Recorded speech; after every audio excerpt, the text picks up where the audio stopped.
আসসালামু আলাইকুম বন্ধুরা, দেখতে পাচ্ছেন প্লাম্বার কাজের অংশ। এই পাইপগুলো আপনারা যে দেখতে পাচ্ছেন 5টি পাইপ রয়েছে। এই পাইপগুলো হলো 8 ইঞ্চি। তো 8 ইঞ্চি ইউপিভিসি পাইপ। এইগুলো ওই মাথা থেকে আপনার এটা 40 তলা থেকে যে পানিটা নেমে আসবে, বৃষ্টির পানি, সেই পাইপ। তো এটা আমরা এই পানিটা ধরে রাখার জন্য এবং ফিল্টারিং করে নিচে আমাদের গার্ডেন রয়েছে, যেগুলো গাছ বিভিন্ন ফুলের, ওখানে পানি দেওয়ার জন্য এই পানিটা সংরক্ষণ করা হচ্ছে। তো এই পাইপটা এখান দিয়ে এই রুমটার ভিতরে ঢোকানো হয়েছে। এটা হলো ফিল্টার রুম। এটার ভিতরে ফিল্টারগুলো রয়েছে এবং আপনাদের দেখানোর চেষ্টা করছি কিভাবে কাজটা করা হয়েছে, এবং সেইটা আপনারা দেখলে কিছু শিখতে পারবেন।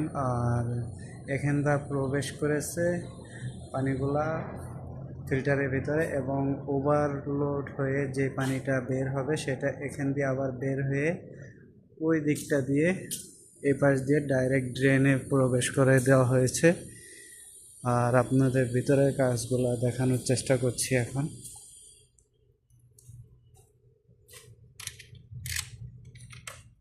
ভিডিওটা বড় হয়ে যাবে বলে যতটুকু তাড়াতাড়ি সম্ভব আপনাদের দেখানোর চেষ্টা করছি। আপনারা যে বাইরে যে লাইনটা দেখলেন ভিতরে ঢুকানো হয়েছে 5টা পাইপ সেটিং করে একটার মধ্যে, সেটা হলো এই পাইপটা। এই যে এটা এলবো উপরে, এটা হলো 14 ইঞ্চি একটা পাইপ। 14 ইঞ্চি এলবো দিয়ে এটা প্রবেশ করা হয়েছে। আর এটা এখান দিয়ে প্রবেশ করে আপনারা দেখতে পাচ্ছেন এই যে সেই পাইপটা।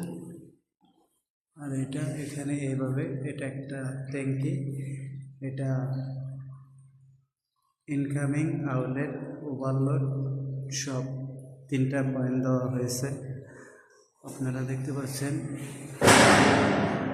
উপরের বাম পাশেরটা দিয়ে পানি প্রবেশ করবে এবং ডান পাশে এটা রয়েছে। ওভারলোড হয়ে গেলে আপনার এখান দিয়ে যে পানিটা উপরের পাইপটা দিয়ে প্রবেশ করবে, করার পরে যদি এই যে বাম পাশে যে নিচের যে পাইপটা রয়েছে আরেকটা, এটা দিয়ে আপনার ওই ট্যাঙ্কিতে প্রবেশ করবে এবং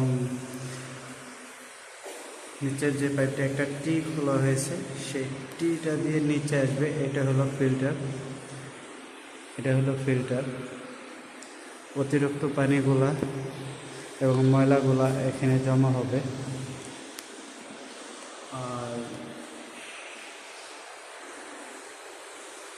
এখানে যে পাইপটা দেওয়া হয়েছে নিচের, এই পাইপটা দিয়ে আপনার ওইখানে যে দেখতে পাচ্ছেন জয়েন দেওয়া হয়েছে ওয়ালের পাশে, এটাই মূলত একটা ট্যাঙ্কি, বিশাল বড়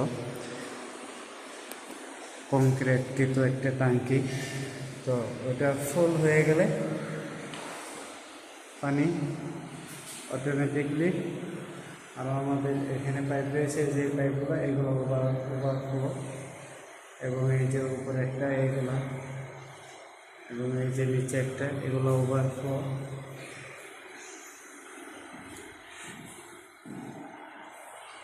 এই পাইপটা দিয়ে ওভারফ্লো হয়ে এখান দিয়ে এসে এখানটাতে নেমে যাবে এবং এখানে যতগুলো জয়েন দেওয়া আছে সবগুলো ওভারফ্লো। এটা ডাইরেক্ট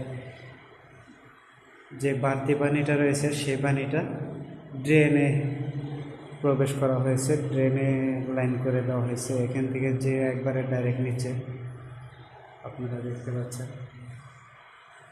যতটুকু প্রয়োজন